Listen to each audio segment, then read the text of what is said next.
Kasih berbicara,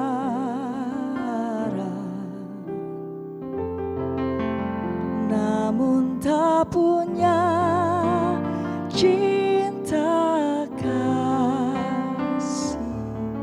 Ku bagai gong yang bergaul, andai imanku mampu pindahkan gunung, namun tak punya cinta kasih. Ku tiada berguna. Kasih itu sabar murah hati, percaya tak angkuh dan tak dengki. Kasih itu tak memegahkan diri. Kasih itu setia serta abadi.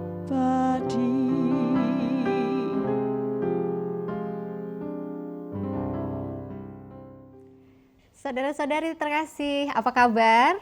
Pijar Katolik kembali hadir menyapa Anda dan mudah-mudahan Anda semuanya selalu dalam limpahan berkat Tuhan.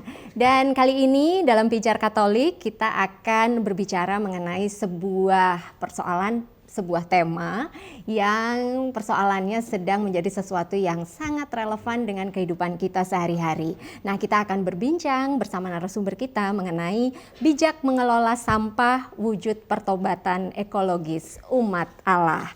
Kenapa kita bicara soal sampah? Tentunya karena baru-baru ini, akhir-akhir ini khususnya di Yogyakarta kita menghadapi persoalan ini ya, ketika tempat pembuangan akhir ditutup. Nah, semua orang kebingungan gimana mengelola sampahnya dan kenapa ternyata mungkin baru menyadari juga bahwa sampah ada banyak sekali dan belum bisa diolah atau belum ada atau belum orang-orang masih bingung dengan bagaimana apa yang harus dilakukan dengan sampah-sampah kita. Nah, untuk itu karena bijak mengelola sampah ini adalah menjadi wujud pertobatan ekologis kita sebagai umat Allah. Tentunya tepat sekali kalau saat ini di studio telah hadir 2 orang narasumber yang akan membantu kita untuk semakin untuk bisa nanti berbagi juga belajar dari kedua narasumber bagaimana kita bijak mengelola sampah-sampah kita. Untuk itu, selamat datang Suster Marisa Nurtrisna CB, narasumber kita yang pertama. Beliau saat ini adalah Koordinator KPKC Suster CB Provinsi Indonesia, sekaligus juga penanggung jawab di Berkah Bumi Blembem. Ini komunitas yang bergerak di bidang lingkungan, begitu ya Suster ya. Dan Suster juga dulu studinya adalah mengenai pengelolaan sumber daya alam dan lingkungan, jurusan pencemaran lingkungan IPB. Jadi tepat sekali rasanya kalau Suster Marisa yang nanti akan membantu kita untuk lebih tahu lagi bagaimana mengelola sampah yang bijak. Terima kasih sudah hadir Suster Marisa. Sama-sama. Baik, dan narasumber kita yang kedua, seorang jurnalis, seorang penulis juga, seorang pegiat lingkungan juga, khususnya pegiat sungai. Beliau adalah Ketua Forum Komunitas Sungai Sleman dari tahun 2018 di sela-sela kesibukannya yang lain, yang macam-macam. Mas Irawan, terima kasih telah hadir, selamat datang di studio. Sama. Baik, ada Suster Marisa dan juga ada Mas Irawan. Tapi mungkin saya yang pertama ke Mas Irawan dulu ya. Kalau kita lihat persoalan sampah yang sedang terjadi, khususnya di Yogyakarta sekarang ini, Mas. Ini Mas Irawan memandangnya bagaimana ini? Oke, jadi sebenarnya soal sampah itu bukan hanya hari ini saja. Bahkan tidak hanya tren hari ini. Sebenarnya usia sampah itu sebenarnya kan seusia manusia. Jadi selama masih ada manusia beraktivitas, makhluk hidup beraktivitas, ya selama itu masih ada sampah. Sehingga ya kita bertanggung jawab atas sampah kita sendiri. Kita bertanggung jawab atas aktivitas kita. Nah, ini yang harus menjadikan kesadaran personal, kemudian menjadi aktivitas harian kita bahwa sadar sampah itu bukan karena anjuran, bukan karena tren, bukan juga karena seremoni, tapi ya sadar sampah itu dari personal, bahwa kita sadar bahwa setiap hari kita menghasilkan sampah seberapapun. Gitu Mbak Desi. Baik, baik. Tapi kalau yang kita lihat ternyata mungkin banyak yang baru menyadari juga, termasuk kita semuanya mungkin, kalau sampah kita itu banyak sekali ya. Iya. Khususnya ketika akhir-akhir ini ada tempat pembuangan akhir ditutup dan kita wah baru ketahuan nih selama ini mungkin nggak kelihatan karena udah langsung diangkut gitu. Nah sekarang karena yang angkutnya terlambat, kita jadi lihat ini semakin banyak. Kalau Suster, ini merupakan keprihatinan bagi kita semua atau bagaimana Suster? Menurut saya ini sebuah keprihatinan bagi bangsa manusia dan bagi bangsa ekologis. Artinya seluruh ciptaan itu juga mengalami ketika sampah seperti ini, masalah ini menjadi keprihatinan semua. Mengapa? Sebetulnya kan karena paradigma kita ya, sampah itu kasus sebetulnya. Tetapi kalau perilaku kita, paradigma kita dulu yang harus kita rubah mengenai sampah. Kenapa paradigma? Lah, sebetulnya dalam kitab suci nggak ada kok dinamakan sampah. Nah, balik bahwa ketika Tuhan menciptakan semua baik. Artinya ada sebuah siklus-siklus yang akan dilewati. Salah satu contoh, zaman dulu juga banyak orang mulai sampah dari zaman, kalau Mas Irawan tadi mulai dari seumur manusia. Ya. Nah, ketika itu ada orang nyapu lalu letakkan di ininya toh, di galengan tempat mereka bertanam supaya jadi pupuk kembali. Nah, sekarang karena efektif, efisien dan rapi, maunya kan begitu. Sehingga sampah itu nggak diolah lagi. Nah, istilah sampah ini sendiri yang harus kita rubah paradigma itu. Nah, sebetulnya itu menurut saya. Baik, baik. Tapi kalau kalau kita berkaitan dengan sampah, kalau kita membuang sampah atau menghasilkan sampah yang kemudian berdampak buruk pada lingkungan, merusak alam dan seterusnya. Tapi sebetulnya kalau kita kembali ke ajaran gereja dan ajaran juga apa yang sudah pernah disampaikan oleh Paus Fransiskus dalam Laudato Si yang dikeluarkan pada tahun 2015, pola pikir, sikap, perilaku kita yang kerap merusak alam, mencederai lingkungan itu bisa disebut sebagai dosa. Boleh dijelaskan lebih lanjut, Suster? Dosa ekologis istilahnya mungkin begitu ya? Jadi begini, dosa ekologis itu dosa di mana kita mencederai kehidupan. Nah, sampah ini sebetulnya kalau kita nggak kelola, ini mencederai kehidupan. Coba kita bayangkan bahwa sampah yang harusnya itu bisa kita menjadikan berkat, artinya bisa kita olah dengan segala macam aktivitas, itu membuat kita bertumbuh. Kalau dulu sejak 2010-2008 itu sudah mulai digaungkan bagaimana pengolahan sampah sebelum adanya Laudato Si. Nah, Paus dengan Laudato Si-nya ini sangat menyoroti dalam Laudato Si keprihatinan Paus bagaimana konsumerisme bangsa manusia yang merusak kehidupan. Nah, bagaimana Paus sampai mengatakan bahwa budaya konsumerisme dan pembangunan yang berlebihan, artinya produk-produk yang berlebihan ini membuat kehidupan itu menjadi terpinggirkan. Nah, pertobatan ekologis menjadi salah satu dan harusnya menjadi kesempatan di mana kita mengaktualkan iman yang merawat bumi. Ketika kita mengolah yang dikatakan sampah atau sebetulnya sisa dari kegiatan manusia, itu sebagai sebuah wujud pertobatan kita menjadi iman kita, bagaimana menyuburkan kembali alam semesta, ini kan menjadi berkat. Kita menjadi mitra Allah dalam mengelola sebuah kehidupan. Nah, pertobatan ekologis mengajak kita untuk masuk pada inti kehidupan, yaitu bagaimana kita memandang semua itu sebagai Allah yang menciptakan. Memandang semua sebagai Allah yang menciptakan dan bahwa kita adalah mitra Allah dalam memelihara kehidupan, begitu ya Suster ya. Baik.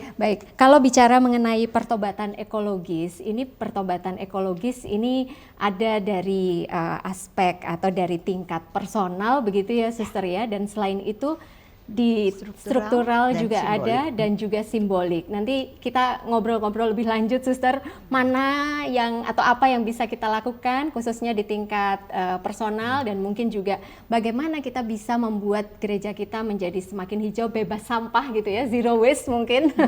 Baik, nanti kami akan segera kembali pemirsa, jangan kemana-mana, tetap di Pijar Katolik.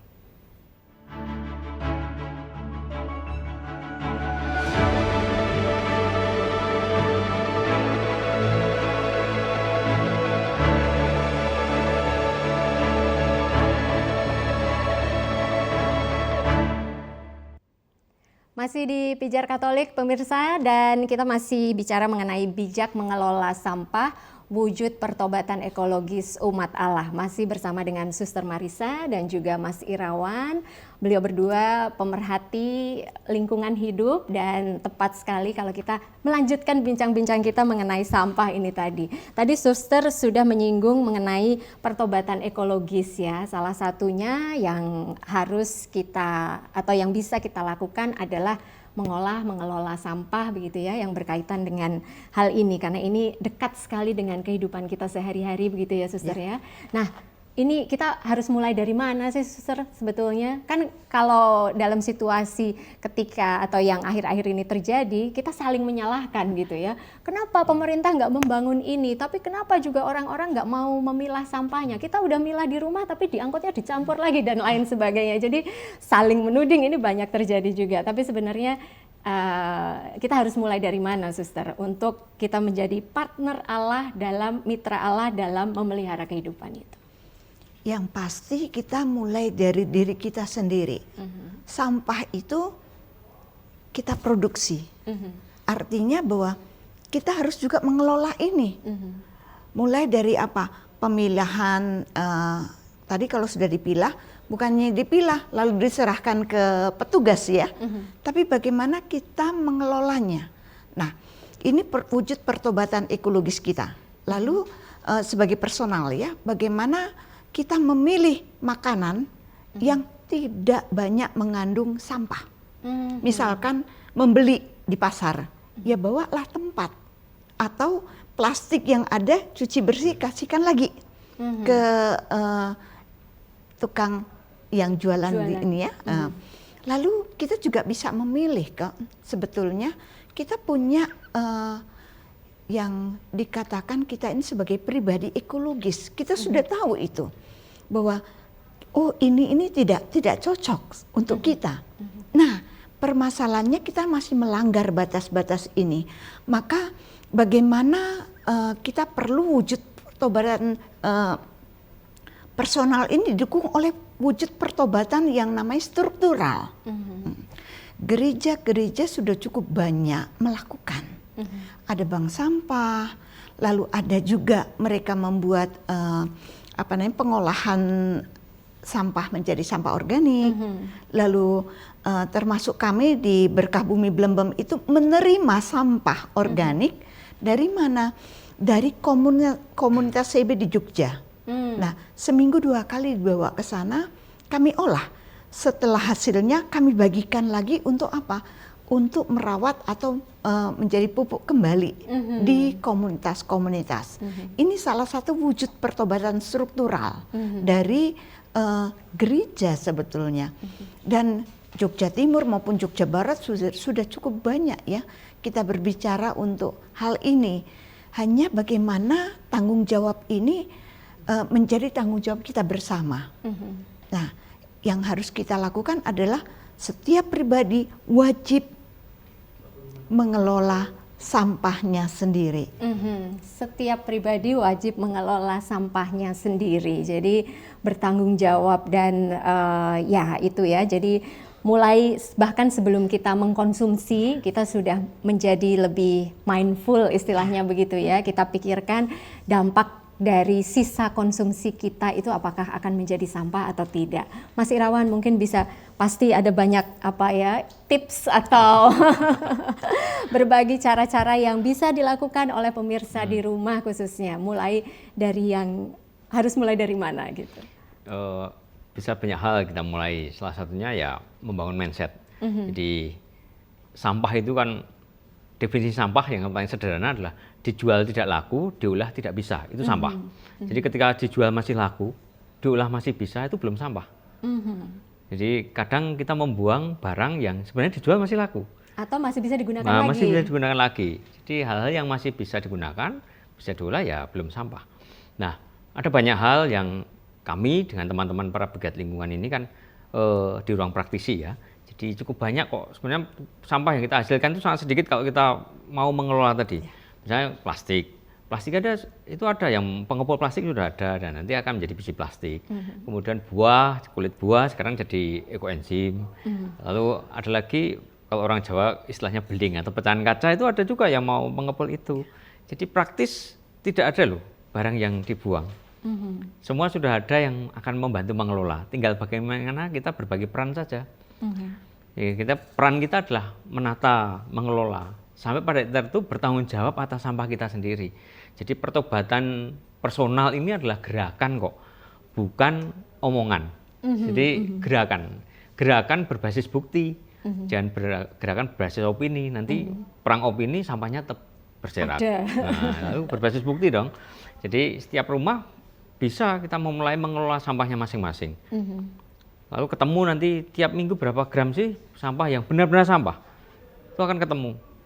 Nah dari situ lalu tiap hari kita mencoba untuk mulai mengurangi dari memilih makanan, memilih bahan yang mau kita beli yang minim sampah. Jadi praktis saja. Sebenarnya urusan sampah itu sekali lagi ini persoalan yang harus diselesaikan secara personal pada konteks tertentu ya dari hulunya. Kalau di hilirnya ya repot lagi karena sudah kolektif kan. Jadi hulunya personal ini lakukan pertobatan secara personal, kemudian komunal di tingkat keluarga, lalu komunal lagi di tingkat lingkungan misalnya, kemudian di tingkat paroki di gereja, nah, itu sudah menarik nanti. Hanya gerakan ini menjadi gerakan bersama. Kira-kira begitu. Baik.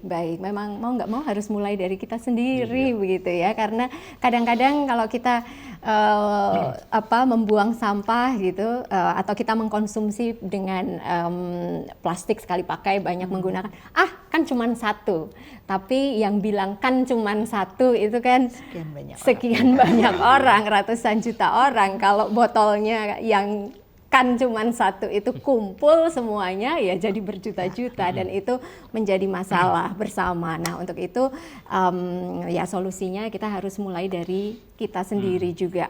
Suster, kalau dari kan selama ini sebetulnya edukasi tentang bagaimana kita bisa lebih mencintai lingkungan atau mengurangi sampah itu kan termasuk yang sudah sering kita dengar, reduce, reuse, recycle gitu ya. Nah ini kan sebenarnya dari kita sendiri bisa kita lakukan tiga-tiganya gitu ya, Suster ya? Bisa. Sebetulnya balik lagi bahwa kita yang punya tanggung jawab. Maka 3R ini ya kita yang harus lakukan. Kita yang harus lakukan. Jangan andalkan orang lain gitu ya. Kita sendiri yang harus lakukan. Nah, menurut saya begini ya. Sebetulnya yang harus kita rubah itu tadi kalau Mas Wawan mengatakan mindset kita. Ya. Mindset kita, lalu bagaimana gerakan ini bukan sebagai kegiatan ya Mas ya, tapi ini adalah kembali ke wujud pertobatan ekologis kita. Nah, kalau ini masuk bagaimana kita merawat bumi dengan cara ini, itu akan bagus sekali. Nah, kami mencoba untuk masuk. Kebetulan kami punya sekolah Tarakanita yang ada 7 gerakan. Salah satunya adalah bagaimana anak-anak tidak boleh membawa satu plastik, styrofoam, dan semua menggunakan yang dinamakan botol minum sendiri, menggunakan tempat makan. Nah, habis itu mereka langsung cuci masing-masing. Nah, ini menjadi sebuah gerakan dari pendidikan dasar sampai pendidikan tinggi. Nah, harapannya ini menjadi habitus baru untuk hidup kita.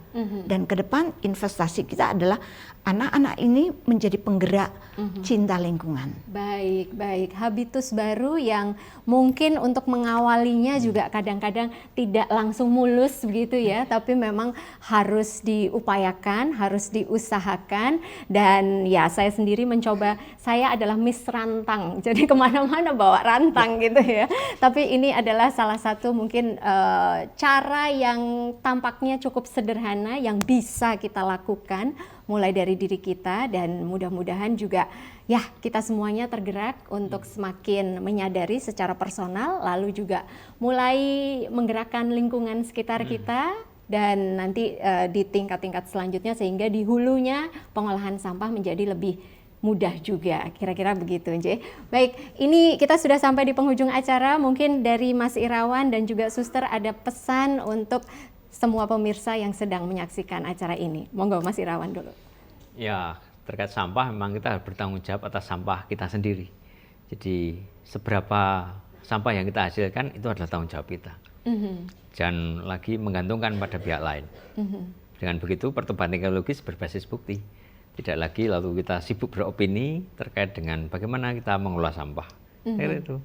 Baik, baik. Pertobatan ekologis yang berbasis bukti. Jadi tidak hanya sekedar diskusi, wacana, tapi juga sungguh-sungguh dilakukan, dan kita semua mulai dari diri kita bisa melakukannya. Baik, Suster, pesan Suster untuk kita semuanya, Suster. Baik para pemirsa, sampah sebetulnya bukan masalah kalau kita mampu memilah dan mengolahnya. Nah, ini akan menjadi berkat. Berkat bagi alam semesta, berkat bagi diri kita, dan terutama kita akan mengembalikan Allah yang menciptakan, Allah yang mencintai melalui siklus-siklus hidup kita. Itu saja Mbak, terima kasih. Baik, baik. Sampah bisa menjadi berkat selama kita bisa, mungkin kita harus menguranginya, bisa mengolahnya, mengelolanya dengan baik, dan semuanya kita bisa mulai dari diri kita. Mari menjadi mitra Allah dalam merawat alam lingkungan, alam ciptaan Tuhan. Kira-kira begitu ya, Suster ya? Iya. Baik, terima kasih banyak Suster, terima kasih banyak Mas Irawan untuk bincang-bincangnya, untuk inspirasinya juga. Mudah-mudahan kita semuanya, Anda di rumah, saya juga, kita semuanya tetap semangat untuk terus berusaha mengurangi sampah-sampah kita dan mengelola sampah kita dengan bijak. Sampai di sini Pijar Katolik, saya Anastasia Desi beserta dengan seluruh kerabat kerja yang bertugas. Terima kasih atas kebersamaan Anda. Sampai jumpa dan Tuhan memberkati.